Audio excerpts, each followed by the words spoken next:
Hello iPhone users, in this video let's explore the feature of long exposure in photos. Open any live photo, right, and you have to convert it into long exposure.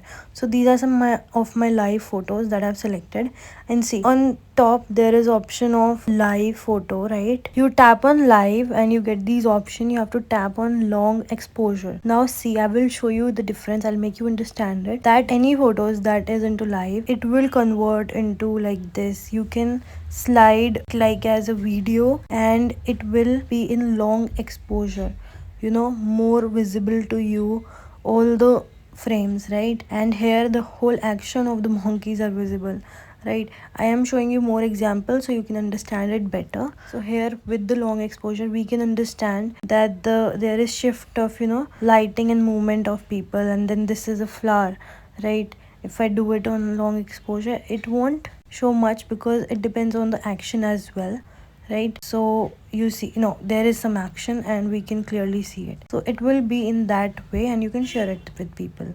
That's how we do it. See you in the next video. Ta-da.